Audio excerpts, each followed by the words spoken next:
Hello guys, मैं sexual reproduction in flowering plant class 12 का chapter 1 में पढ़ा रहा हूँ। और इस वीडियो में हम लोग pre fertilisation structure and event के बारे में हम लोग पढ़ने वाले हैं। किसके बारे में पढ़ने वाले हैं? Pre fertilisation structure and events, इस सब के बारे में हम लोग पढ़ने वाले हैं। ओके, तो इस वीडियो में मैं पढ़ूंगा pre fertilisation structure and event, आपको ज़रूर समझ में आएगा। ठीक है, तो इस पढ़ाने से पहले मैं ऊपर वाला एक फ्लावर का डायग्राम है उसे मैं एक बार आपको समझाना चाहता हूँ कि क्या है। देखिए, यहाँ पे हम लोग एक फ्लावरिंग प्लांट का डायग्राम दिया हुआ है और बताया गया है। ठीक है, तो देखिए यहाँ पे एक ओव्यूल हमें दिखाया गया है, ये सेपल है, और यहाँ पे एक फिलामेंट है, उसके बाद ये पेटल है, ये एंथर है, स्टिग्मा, स्टाइल एंड ओवरी। ठीक है, तो मैं इस टॉपिक को शुरू करने से पहले मैं इसका थोड़ा सा बेसिक बताना चाहता हूँ। थोड़ा सा बेसिक आपको अच्छा लगेगा। तो देखिए,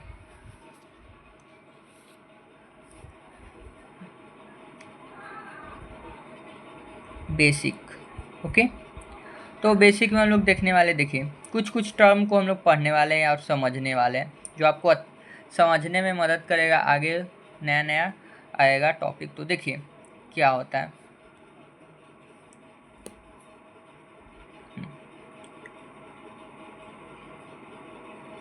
group of sepal, group of sepal को काइलेक्स कहते हैं हम लोग। ओके,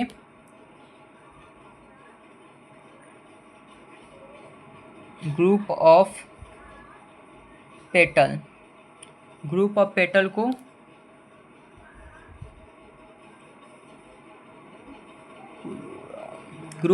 को क्लोरा कहते हैं। Okay, and group of stamen, group of stamen को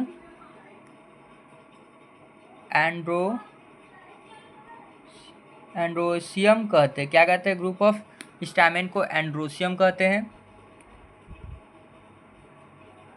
ग्रुप ऑफ पिस्टिल और कार्पेल को हम लोग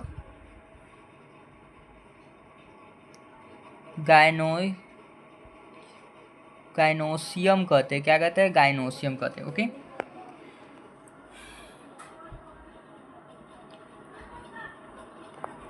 तो देखिए बेसिक में मैंने थोड़ा सा आपको एक्स्ट्रा बात बताने की कोशिश की है। ग्रुप ऑफ सेपल को काइलेक्स कहते हैं, ग्रुप ऑफ पेटल को क्लोरा कहते हैं, ग्रुप ऑफ स्टैमेन को एंड्रोसियम कहते हैं, और ग्रुप ऑफ पिस्टिल और कार्पर को गाइनोसियम कहते हैं। ठीक है, आप यहाँ पे एक डायग्राम से भी देख सकते हो। यहाँ पे सेपल है, इसे सेपल कहते हैं। ये ओवरी है फ्लावर का, और यहाँ पे ये दिख रहा है, ये फिलामेंट है, और ये एंथर है। ओके, और स्टिग्मा है, ये स्टाइल है, और ये ओवरी है। तो उसी के बारे में थोड़ा सा एक्स्ट्रा इन्फॉर्मेशन मैंने आपको बताया कि ग्रुप ऑफ सेपल को काइलेक्स कहते हैं, ग्रुप ऑफ पेटल को क्लोरा कहते हैं, ग्रुप ऑफ स्टैमेन को एंड्रोसियम, ग्रुप ऑफ पिस्टिल और कार्पल को गाइनोसियम कहते हैं। ओके, तो आइए हम लोग अपना टॉपिक पे आते हैं। तो हम लोग पढ़ने वाले pre fertilisation structure and event. तो मैं इस टॉपिक में मैंने कौन कौन सा टॉपिक को कवर करना है, सब टॉपिक के, उसके बारे में आपको मैं बता देता हूँ। ठीक है, तो हम लोग टॉपिक पढ़ने वाले हैं pre fertilisation event, pre fertilisation structure and event, structure and event. Okay, तो इसमें कौन कौन से सब टॉपिक को हम लोग कवर करने वाले हैं उसके बारे में आपको बताता हूँ। ओके, तो देखिए कि इसमें हम लोग क्या क्या पढ़ने वाले हैं। ओके, तो प्री फर्टिलाइजेशन स्ट्रक्चर इवेंट में हम लोग सबसे पहले पढ़ेंगे stamen, micro sporangium and pollen grain. ठीक है, इस टॉपिक के बाद हम लोग पढ़ेंगे pistil, mega sporangium and embryo sac. फिर इस दोनों टॉपिक के बाद हम लोग नेक्स्ट टॉपिक पढ़ेंगे क्या, पॉलिनेशन, ठीक है। और पॉलिनेशन के बाद हम लोग पढ़ेंगे agent of pollination. Agent of pollination के बाद हम लोग पढ़ेंगे आउट ब्रीडिंग डिवाइसेस, ओके। फिर आउट ब्रीडिंग डिवाइसेस के बाद हम लोग पढ़ेंगे आर्टिफिशियल हाइब्रिडाइजेशन, ओके। फिर उसके बाद हम लोग पढ़ेंगे पॉलन पिस्टिल इंटरैक्शन, ओके। तो देखिए pre fertilisation structure in event में हम लोग ये सब टॉपिक को पढ़ने वाले हैं। सबसे पहले स्टैमेन, माइक्रोस्पोरेंजियम, पॉलन ग्रेन इस वीडियो में हम लोग पढ़ेंगे। फिर नेक्स्ट वीडियो में पिस्टिल, मेगा स्पोरेंजियम, एम्ब्रायोसेक के बारे में पढ़ेंगे। फिर उसके बाद पॉलिनेशन, फिर एजेंट ऑफ पॉलिनेशन, उसके बाद आउटब्रीडिंग डिवाइसेस, फिर आर्टिफिशियल हाइब्रिडाइजेशन, फिर पॉलन पिस्टल इंटरेक्शन के बारे में पढ़ेंगे। तो हम लोग प्री फर्टिलाइजेशन स्ट्रक्चर में हम लोग सबसे पहला टॉपिक पढ़ने वाले हैं स्टैमेन, माइक्रोस्पोरेंजियम और पॉलन ग्रेन के बारे में। तो आइए हम लोग समझते हैं। तो देखिए pre fertilisation structure and event, ठीक है। तो इसमें हमें क्या देखना है, तो जो हमारा फ्लावरिंग प्लांट होता है तो उसमें क्या होता है, सर्वल हार्मोनल चेंजेस होते हैं, फिर स्ट्रक्चर चेंजेस होता है, फिर initially lead to differentiate and further develop floral primordium, ठीक है। फिर उसके बाद इनफ्लोरेसेंस होता है, फ्लोरल बड आता है in a flower, male flower and female flower, फिर androecium and gynoecium differentiate and develop. देखिए इसमें हमें क्या बताया गया है, तो इसमें हमें यही बताया गया है कि एक फ्लावर होता है, जो फ्लावर बनने के लिए क्या होता है, तो देखिए पहले तो एक हार्मोनल चेंजेस होता है, फ्लावर बनने के लिए कैसा एक्चुअली बर्ड होता है, ठीक है, उसी से ब्रांच और फ्लावर निकलते हैं। तो पहले हार्मोनल चेंजेस होता है, उसके बाद स्ट्रक्चर चेंजेस होता है, फिर डिफरेंटिएट करके फर्दर डेवलप करके फ्लोरल प्रीमोडियम बनाता है, मतलब फ्लावर बनना शुरू होता है, ठीक है। फिर इनफ्लोरेसेंस, फ्लोरल बर्ड से हमारा इनफ्लोरेसेंस, यानी कि इनफ्लोरेसेंस मतलब होता है क्या, जो हमारा ग्रुप ऑफ फ्लोरल पार्ट को इनफ्लोरेसेंस कहते हैं, ओके। और फ्लावर हमारा देन बन जाता है, ठीक है। मेल रिप्रोडक्टिव स्ट्रक्चर को हम लोग एंड्रोसियम कहेंगे और फीमेल रिप्रोडक्टिव स्ट्रक्चर को गाइनोसियम करेंगे, ठीक है। तो देखिए इसी में हल्का सा नॉलेज हमें दिया गया है प्री फर्टिलाइजेशन स्ट्रक्चर इवेंट में। हम लोग जैसे कि एक फ्लावर बनना है, तो फ्लावर बनने से पहले क्या होगा, हार्मोनल चेंजेस होगा, उसके बाद स्ट्रक्चर चेंजेस होगा, फिर फर्दर डेवलप करके फ्लोरल प्रीमोडियम बनाएगा, फिर इन्फ्लोरेसेंस होगा, ओके, फिर हमारा फ्लावर बनता है, ठीक है। मेल रिप्रोडक्टिव पार्ट को एंड्रोसियम कहते हैं और फीमेल रिप्रोडक्टिव पार्ट को गाइनोसियम। एंड्रोसियम यानी कि मेल रिप्रोडक्टिव पार्ट को एंड्रोसियम कहते हैं, और मैंने आपको बेसिक में एंड्रोसियम के बारे में बता दिया कि एंड्रोसियम कहते किसे, और फीमेल रिप्रोडक्टिव पार्ट को गाइनोसियम कहते हैं, ओके। तो आइए आगे हम लोग बढ़ते हैं। तो देखिए स्टैमेन, माइक्रोस्पोरेंजियम और पॉलन ग्रेन के बारे में हम लोग पढ़ने वाले हैं। किसके बारे में पढ़ने वाले हैं, stamen, microsporangium and pollen grain हम लोग पढ़ने वाले, ओके। तो देखिए स्टैमेन, माइक्रोस्पोरेंजियम, पॉलन ग्रेन, तो इसमें सबसे पहले स्टैमेन के बारे में हम लोग पढ़ेंगे। स्टैमेन होता क्या है, तो स्टैमेन में दो गो पार्ट होता है, ये आपको जो स्ट्रक्चर दिख रहा है ये स्टैमेन का एक स्ट्रक्चर है, ओके। और स्टैमेन में दो गो पार्ट होता है, ये पार्ट जो लॉन्ग सिलेंडर स्टाक लाइक होता है इसी को हम लोग फिलामेंट कहते हैं, ओके। और ये दूसरा पार्ट एंथर होता है, ठीक है। स्टैमेन में दो गो पार्ट होता है, ठीक है, ये पूरा स्टेमन है, इसको हम लोग फिलामेंट कहते हैं और इसको हम लोग एंथर कहते हैं। ओके, जो हमारा फिलामेंट है ये लॉन्ग होता है, सिलेंड्रिकल होता है, स्टार्क लाइक स्ट्रक्चर, इसको फिलामेंट कहते हैं। और एंथर क्या होता है? एंथर हमारा बाइलूब्ड स्ट्रक्चर को हम लोग एंथर कहते हैं। ठीक है, और जो हमारा फिलामेंट होता है इसमें दो गो इंड होता है, नीचे वाले को हम लोग प्रोएक्सिमल इंड कहते हैं और ऊपर वाले को डिस्टल इंड कहते हैं। ठीक है, तो जो हमारा प्रोएक्सिमल इंड है ऑफ फिलामेंट अटैच होता है थैलमस और पेटल से ऑफ अ फ्लावर। जो ये नीचे वाला प्रोएक्सिमल इंड है ये thalamus petal of a flower से अटैच होता है। ओके, अटैच होता है। तो देखिए इसमें हम लोग स्टैमिन के बारे में पढ़े कि स्टैमिन में दो गो पार्ट होता है, फिलामेंट और एंथर। फिलामेंट के बारे में आपको मैं बताऊँ तो ये लॉन्ग होता है, सिलेंड्रिकल होता है, स्टार्क लाइक, जिसको फिलामेंट कहते हैं, और बाइलूब्ड स्ट्रक्चर को हम लोग एंथर कहते हैं। ठीक है, और प्रोएक्सिमल इंड बोले तो नीचे वाला इंड, फिलामेंट का जो नीचे वाला इंड है इसको प्रोएक्सिमल इंड कहा जाता है, ऊपर वाले को डिस्टल।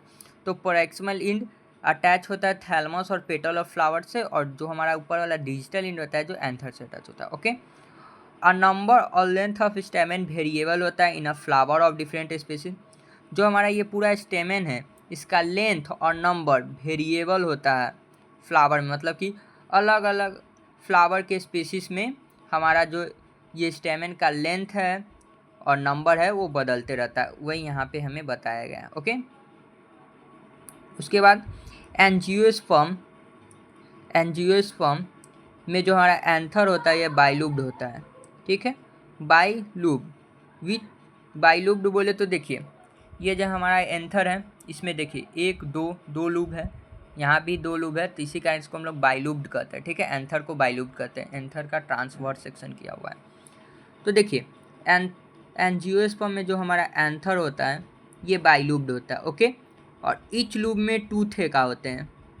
ईच लूब में कितने थेका होते हैं? 2 थेका होते हैं, इसी कारण डाइथेकस कहेंगे। जैसे कि ये देखिए एंथर बाइलूब्ड है, एक लूप यहाँ है एक लूप यहाँ है। ओके, इसी कारण इसको बाइलूब्ड कहेंगे।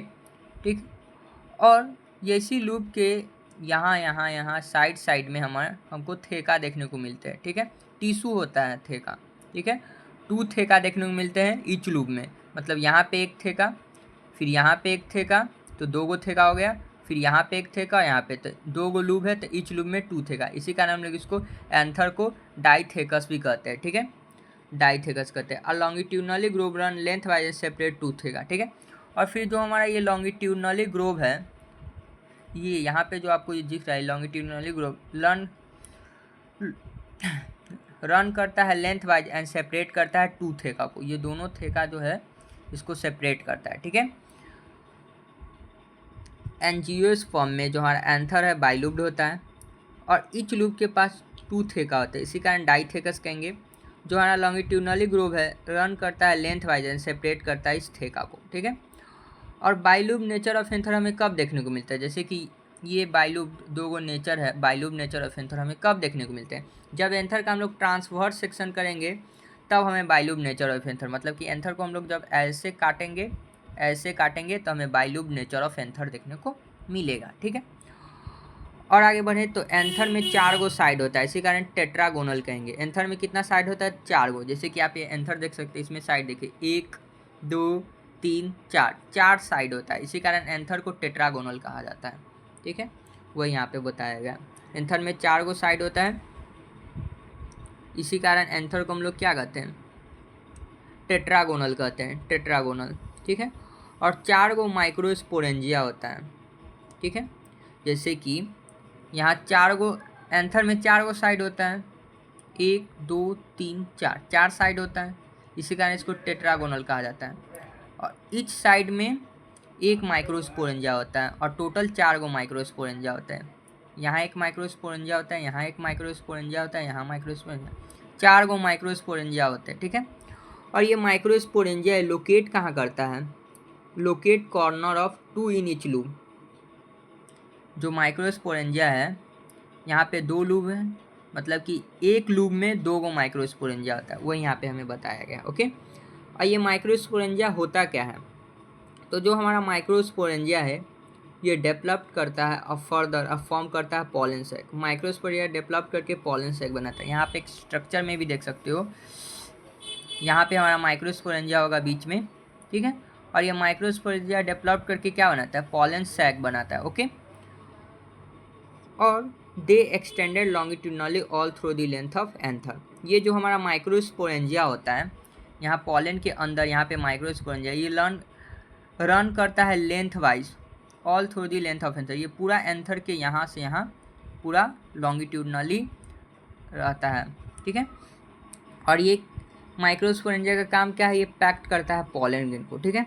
तो देखिए माइक्रोस्पोरेंजिया डेवलप करता है फर्दर और पॉलन सैक बनाता है, ठीक है। और यही माइक्रोस्पोरेंजिया एक्सटेंड करता है longitudinally all through the length of anther और पैक्ट करता है पॉलन ग्रेन को। ओके, तो यहाँ से यहाँ तक मैंने आपको ये इतना ही समझाया है कि स्टैमेन में दो स्ट्रक्चर होते हैं। स्टैमेन में दो स्ट्रक्चर होते हैं, फिलामेंट और एंथर। फिलामेंट का बात करें तो फिलामेंट लॉन्ग होता है, सिलेंडर होता है और स्टाक, इसी को फिलामेंट कहते हैं।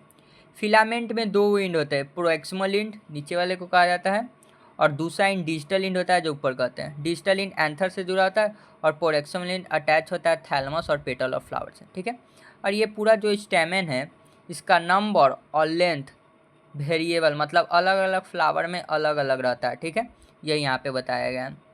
उसके बाद एंजियोस्पर्म में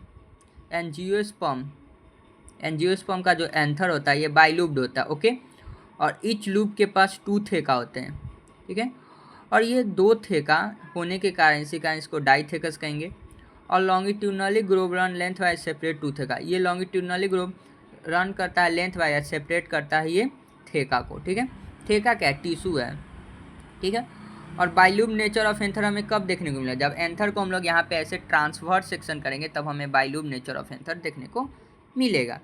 और एंथर में 4 गो साइड होता है, इसी कारण इसको टेट्रागोनल कहते हैं, ठीक है। 4 गो साइड होता है, 4 गो माइक्रोस्पोरेंजिया होते हैं, 2 इन ईच लूब। माइक्रोस्पोरेंजिया मतलब 2 गो लूब है तो एक लूब में 2 गो माइक्रोस्पोरेंजिया होता है, ठीक है। और माइक्रोस्पोरेंजिया हमारा डेवलप करता है फर्दर और बनाता है पॉलन सैक। फिर ये माइक्रोस्पोरेंजिया एक्सटेंड करता है longitudinally all through length of anther, ये पैक्ट करता है पॉलन को। अब हम लोग स्ट्रक्चर ऑफ माइक्रोस्पोरेंजिया पे आते हैं, किस पे, स्ट्रक्चर ऑफ माइक्रोस्पोरेंजिया। तो पीछे मैं आपको बता देता हूँ, यहाँ पे हमें माइक्रोस्पोरेंजिया का स्ट्रक्चर दिया गया है, देखिएगा यहाँ पे जो हमारा ए स्ट्रक्चर है ये हमें क्या दिया है, ट्रांसवर्स सेक्शन ऑफ, हाँ, स्ट्रक्चर ऑफ माइक्रोस्पोरेंजिया। तो आप देखिए ये स्ट्रक्चर ऑफ माइक्रोस्पोरेंजिया हमें दिखाया गया है। तो देखिए सबसे पहले आउटर लेयर, माइक्रोस्पोरेंजिया जो होता है उसमें 4 गो लेयर होता है, ठीक है। सबसे आउटर लेयर को एपिडर्मिस कहा जाता है, ठीक है। फिर उसके अंदर हमारा होता है इंडोथेसियम, और इंडोथेसियम के बाद मिडिल लेयर और उसके बाद लास्ट में टैपेटम, ठीक है। मैं माइक्रोस्पोरेंजिया के स्ट्रक्चर के बारे में बता रहा हूँ कि इसमें 4 गो टिश्यू होता है, ठीक है। आउटर लेयर 4 गो लेयर होता है, आउटर लेयर को एपिडर्मिस कहा जाता है, ठीक है। और उसके बाद endothecium, middle layer and tapetum. Okay, चलिए देखिए स्ट्रक्चर ऑफ माइक्रोस्पोरेंजिया। जब हम लोग ट्रांसवर्स सेक्शन कहते हैं ये माइक्रोस्पोरेंजिया का, तो हमें सर्कुलरली आउटलाइन देखने को मिलता है। माइक्रोस्पोरेंजिया को हम लोग जब ट्रांसवर्स सेक्शन कहते हैं, जैसे कि ये माइक्रोस्पोरेंजिया, जैसे हम लोग इसको ट्रांसवर्स सेक्शन किया, ऐसे ट्रांसवर्स सेक्शन किए तो ये सर्कुलरली आउटलाइन देखने को मिलता है, कौन, माइक्रोस्पोरेंजिया। और माइक्रोस्पोरेंजिया में 4 वॉल लेयर होते हैं, ठीक है। एपिडर्मिस, इंडोथेसियम, मिडिल लेयर, टैपेटम, ठीक है। और आउटर 3 लेयर ऑफ वॉल, मतलब एपिडर्मिस, इंडोथेसियम, मिडिल लेयर, ये आउटर 3 लेयर है, ये प्रोटेक्शन और डिहेशन ऑफ एंथर में मदद करते हैं। डिहेशन ऑफ एंथर क्या है, release the pollen. Dehiscence of anther बोले तो रिलीज ऑफ पॉलन में मदद करता है आउटर 3 लेयर। पर जो इनर मोस्ट लेयर हमारा जो टैपेटम है, इनर मोस्ट लेयर क्या है, टैपेटम, ये टैपेटम क्या करता है, नरिश करता है और डेवलपमेंट करता है पॉलन ग्रेन को। टैपेटम में डेंस साइटोप्लाज्म होता है और मोर देन वन न्यूक्लियस होता है। टैपेटम में क्या होता है, डेंस साइटोप्लाज्म होता है और मोर देन वन न्यूक्लियस होता है। ओके, और जब हमारा एंथर यंग होता है, क्या होता है, एंथर यंग होता है, तो group of compact arrange homogeneous cell, इसको स्पोरोजीनियस टिश्यू कहेंगे। एंथर जब यंग हो जाता है तो उसके एंथर के अंदर group of compact homogeneous cell होता है जिसको स्पोरोजीनियस टिश्यू कहेंगे। ये स्पोरोजीनियस टिश्यू कहाँ होता है, सेंटर ऑफ माइक्रोस्पोरेंजियम, माइक्रोस्पोरेंजियम के सेंटर पे ये स्पोरोजीनियस टिश्यू होता है। ओके, तो देखिए स्ट्रक्चर ऑफ माइक्रोस्पोरेंजिया यहाँ से यहाँ तक, तो यहाँ से यहाँ तक मैंने आपको इतना ही बताया कि स्ट्रक्चर ऑफ माइक्रोस्पोरेंजिया को जब हम लोग ट्रांसवर्स सेक्शन करेंगे तो सर्कुलरली आउटलाइन हमें देखने को मिलेगा। ठीक है, और इसमें कितना होता है, 4 गो वॉल लेयर होते हैं। कितना होते हैं, 4 वॉल लेयर होते हैं। माइक्रोस्पोरेंजिया में कितना होते हैं, जो हमारा ये स्ट्रक्चर ऑफ माइक्रोस्पोरेंजिया इसमें 4 गो वॉल लेयर होता है। आउटर लेयर को एपिडर्मिस कहते हैं, उसके बाद एंडोथेलियम, फिर middle layer and tapetum. Okay, और जो आउटर 3 लेयर है, एपिडर्मिस, एंडोथेलियम, मिडिल लेयर, ये प्रोटेक्शन और डिहेशन ऑफ एंथर में मदद करता है। डिहेशन एंथर बोले तो रिलीज ऑफ पॉलन। ओके, और जो हमारा इनर मोस्ट वॉल लेयर है जिसको बोलते हैं टैपेटम, ये नरिश करता है, डेवलपमेंट करता है पॉलन ग्रेन को। और जो टैपेटम है इसमें डेंस साइटोप्लाज्म होता है और मोर देन वन न्यूक्लियस होता है। ओके, और इसमें थोड़ा सा एक क्वेश्चन दिया हुआ है कि binucleated tapetal cell are become bi, ये binucleated more than one nucleation क्यों होता है टैपेटम में, तो टैपेटम में हमारा कार्योकाइनेसिस होता है। मतलब कि कार्योकाइनेसिस में मतलब क्या होता है, फॉर्मेशन ऑफ न्यूक्लियस, साइटोकाइनेसिस नहीं होता। इसी कारण रैपिड कार्योकाइनेसिस होने के कारण जो हमारा टैपेटम है उसमें मोर देन वन न्यूक्लियस होता है। ठीक है, यहाँ पे लिखा हुआ है मोर देन वन न्यूक्लियस होता है। ठीक है, जब एंथर यंग हो जाता है तो group of compact arrange homogeneous cell को स्पोरोजीनियस टिश्यू कहेंगे। और ये जो हमारा स्पोरोजीनियस टिश्यू है ये लोकेट करता है सेंटर टू ईच माइक्रोस्पोरेंजियम। 4 गो माइक्रोस्पोरेंजियम, चारों माइक्रोस्पोरेंजियम के सेंटर पे हमें स्पोरोजीनियस टिश्यू देखने को मिलेगा। तो आगे हम लोग पढ़ते हैं। अब हम लोग नेक्स्ट माइक्रोस्पोरोजेनेसिस। तो माइक्रोस्पोरोजेनेसिस क्या होता है, तो मैं आपको रफ में एक बार माइक्रोस्पोरोजेनेसिस के बारे में पढ़ाना चाहता हूँ, फिर उसके बाद हम लोग एनसीईआरटी को रीड मारेंगे। ओके, तो देखिएगा आप लोग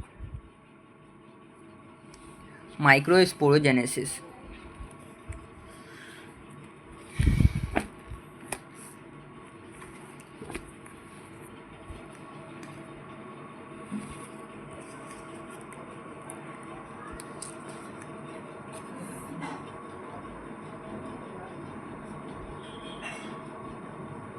माइक्रोस्पोरोजेनेसिस। ओके, तो देखिए माइक्रोस्पोरोजेनेसिस क्या होता है, इस मेथड में होता क्या है। तो देखो इस मेथड में देखो माइक्रोस्पोरोजेनेसिस क्या होता है, formation of microspore, formation of microspore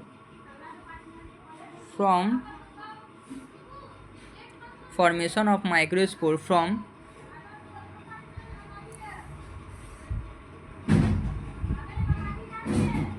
microspore mother cell. ठीक है, माइक्रोस्पोरोजेनेसिस में क्या होता है, फॉर्मेशन होता है माइक्रोस्पोर का फ्रॉम माइक्रोस्पोर मदर सेल, इसी को माइक्रोस्पोरोजेनेसिस कहते हैं। ठीक है, माइक्रोस्पोरोजेनेसिस में माइक्रोस्पोर का फॉर्मेशन होता है, इसको माइक्रोस्पोरोजेनेसिस कहते हैं। ठीक है, तो इस मेथड को हम लोग पढ़ते हैं क्या होता है। तो देखिए हाँ, ये हमारा क्या है,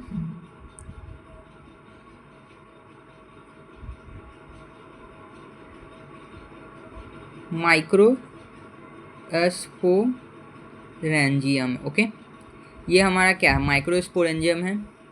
माइक्रोस्पोरेंजियम के अंदर सेंटर पे क्या होता है, यहाँ सेंटर पे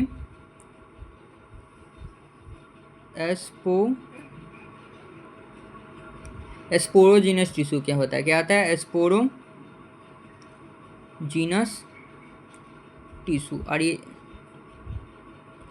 ये टिश्यू स्पोरोजीनस टिश्यू हमारा क्या होता है, 2N होता है। ओके, तो ये स्पोरोजीनस टिश्यू का और नाम है microspore mother cell.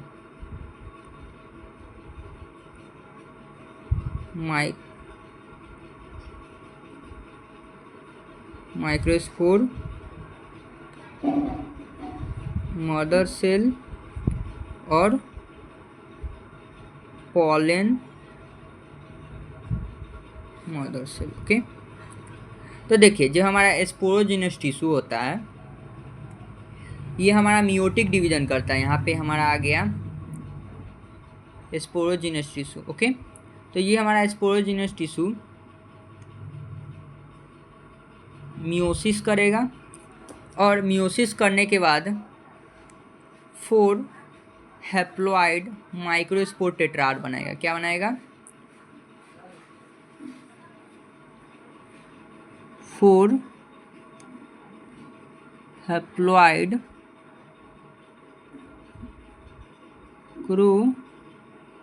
Spore tetrad. क्या बनाएगा, 4 माइक्रोस्पोर टेट्राड बनाएगा। यही 4 माइक्रोस्पोर टेट्राड फर्दर डेवलप करके क्या बनाता है, पॉलन ग्रेन का फॉर्मेशन करता है। तो देखिए माइक्रोस्पोरोजेनेसिस के बारे में मैंने आपको हल्का सा बताया कि माइक्रोजेनेसिस होता क्या है, formation of microspore from microspore mother cell, इसी को माइक्रोस्पोरोजेनेसिस कहा जाता है।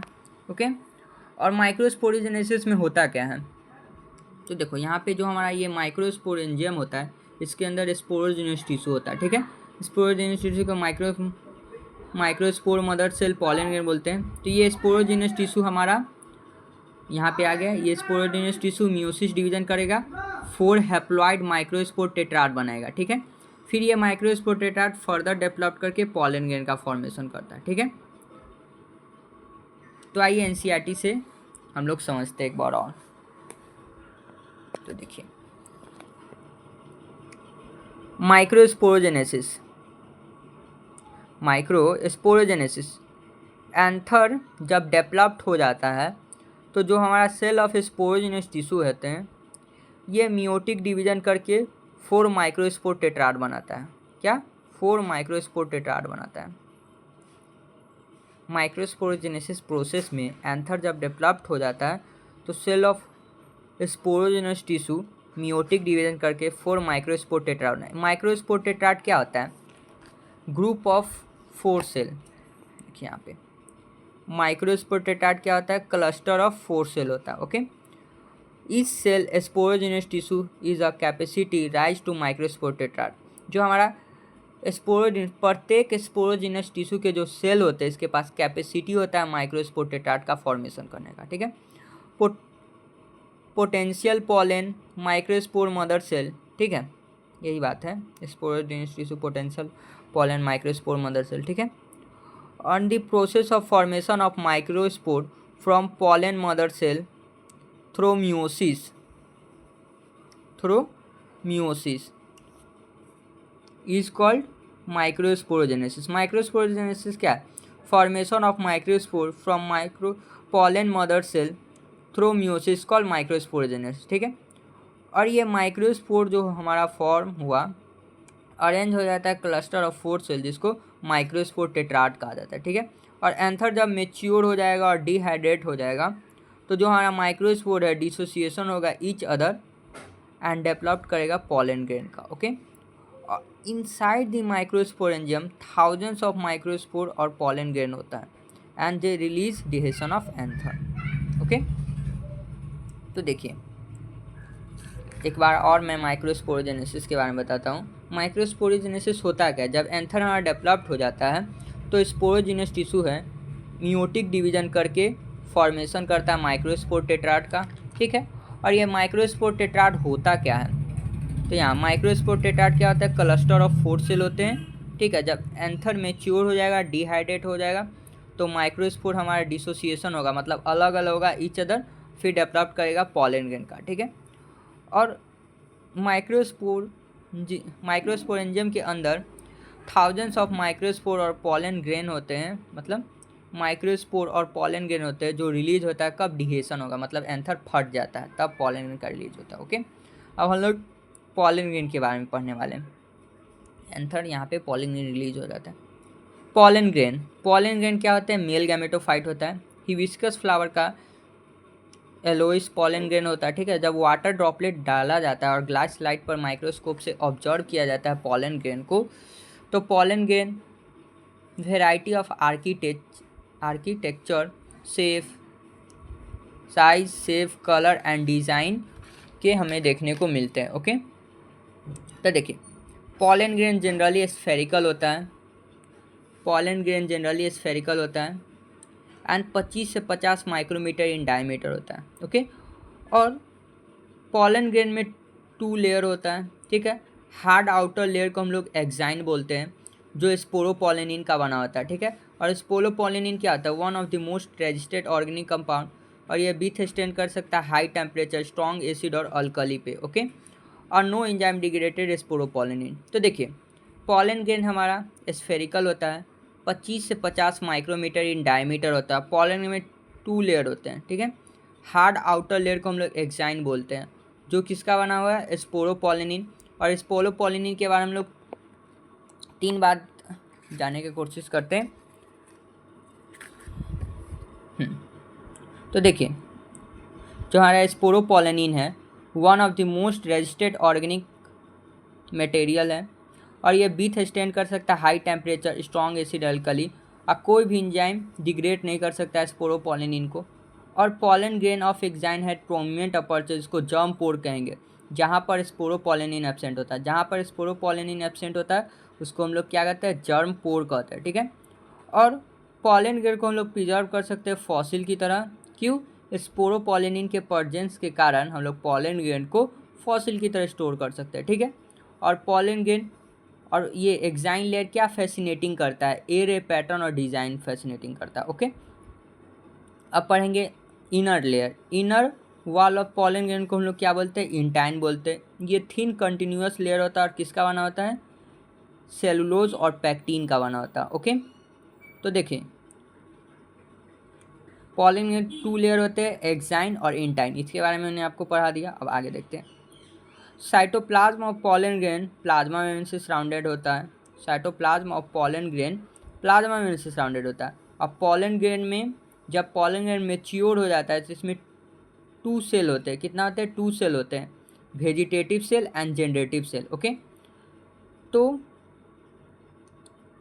वेजिटेटिव सेल हमारा क्या होता है, बिगर होता है, इसमें एवेंडेड फूड रिजर्व होते हैं, लार्ज इरेगुलर शेप के न्यूक्लियस होते हैं। वेजिटेटिव सेल क्या होता है, लार्ज होता है, यहाँ एक फिगर में भी, एक डायग्राम में भी हमें दिखाया गया है। ये वेजिटेटिव सेल क्या होता है, लार्ज होता है, इसमें फूड रिजर्व फूड मटेरियल होता है, और इरेगुलर शेप की न्यूक्लियस आप देख सकते हो, ओके। और जो हमारा जनरेटिव सेल है ये स्मॉल होता है, ये फ्लोट करता है साइटोप्लाज्म ऑफ वेजिटेटिव सेल। जो हमारा ये स्मॉल जनरेटिव सेल है ये फ्लोटिंग करता है, साइटोप्लाज्म है वेजिटेटिव सेल का, इसमें स्मॉल जनरेटिव सेल है ये फ्लोटिंग करता है, ओके। और यहाँ पे फ्लोटिंग करता है। और स्पिंडल सेल्फ और डेंस साइटोप्लाज्म न्यूक्लियस होता है। 16% जो हमारा पॉलन ग्रेन होता है इसमें 2 सेल स्टेज होते हैं, vegetative cell and generative cell, okay. और जो हमारा 14% रिमेनिंग पार्ट बोले तो 14%, इसमें हमारा जनरेटिव सेल माइटोटिक डिवीजन करके 2 मेल गैमेट बनाता है, ठीक है। इसी कारण 3 सेल स्टेज हो जाएगा। जो हमारा जनरेटिव सेल है माइटोटिक डिवीजन करके 2 मेल गैमेट बना देगा, इसी कारण 3 सेल स्टेज होगा, ओके। अब नीचे बढ़ते हैं। पॉलन ग्रेन हमारा एलर्जी काउजेस करता है और ब्रोंकियल अफ्लेक्शन करता है, ठीक है। एलर्जी काउजेस करता है और ब्रोंकियल अफ्लेक्शन करता है। पॉलन ग्रेन हमारा क्या करता है, जो हमारा पॉलन ग्रेन होता है ये एलर्जी काउजेस करते हैं, ब्रोंकियल अफ्लेक्शन करते हैं, ठीक है।